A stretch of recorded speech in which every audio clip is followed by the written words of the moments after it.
You would think for a science that's so fundamental to our very existence, the ground beneath our feet, we would have settled on a name for it pretty early on.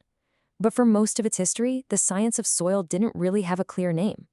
And that's the story we're exploring today, the surprisingly twisty journey to define the science of soil. I mean, let's be real. Soil is a finite resource. It's absolutely critical for our food, for our climate, for life itself.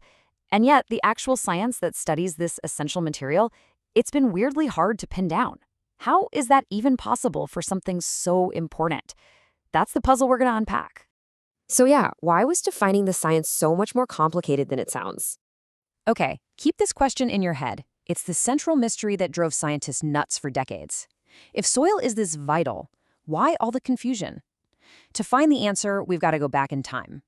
Back in the 1800s, the field was kind of just a mashup of geology, chemistry, and agriculture. But as it started to become its own thing, a real battle started, a battle for its name, and you could even say for its very soul. So, two main rivals stepped into the ring. And look, this was way more than just a debate over words. It was a deep philosophical divide. On one side, you had pedology, championed by Russian researchers. This view saw soil as a pure, natural body that you should study just for its own sake. But on the other side, you had soil science, an English term that was way more focused on its practical use, on biology and growing plants. So, is soil an object of pure science, or is it a resource for humanity? Those are two very different starting points for the exact same field. And you can really feel the passion from the pedology camp in this quote from the Russian scientist Vasily Dokuchayev. He's talking about a science that will be independent and honored, a happy future. Wow, he wasn't just describing dirt, he saw this grand, respected science on the horizon. But despite Dokuchayev's incredible vision, pedology didn't end up becoming the global standard. As we move into the 20th century, we start to see how soil science ultimately took the lead. The 20th century is really where the shift happens. Yeah, pedology got a head start in 1862, but a few key moves in the English-speaking world really pushed soil science forward. First, it pops up in a major encyclopedia in 1901. Then a really influential journal is founded in 1916. But the big tipping point was 1924, when the International Society of Soil Science was established. That pretty much cemented the term on a global scale. But the debate wasn't over for everyone. I love this. Some purists, like this Welsh pedologist Gilbert Robinson, were not impressed at all. He called soil science a clumsy and barbaric term. Barbaric. It's a great little reminder that these scientific debates can be just as passionate and personal as any other argument. So the name was more or less settled, but the meaning?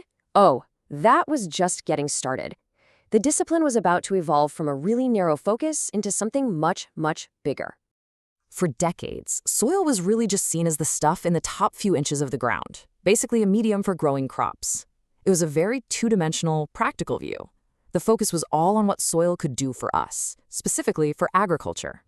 Today, that old view is completely gone. We now see soil as this dynamic, living system that is deeply connected to nearly every major function on our planet.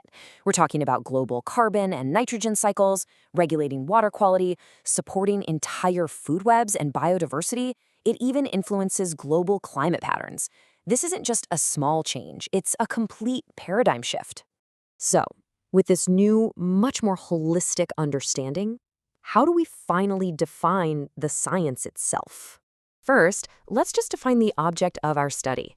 The modern definition describes soil not just as stuff, but as a structured, layered material created by complex processes.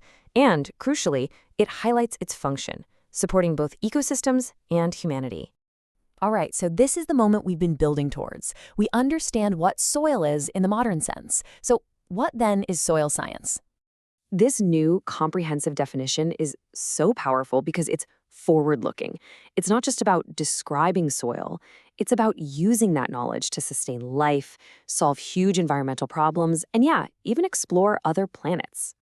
So why does one sentence matter so much? Because a clear, shared definition isn't just some academic thing.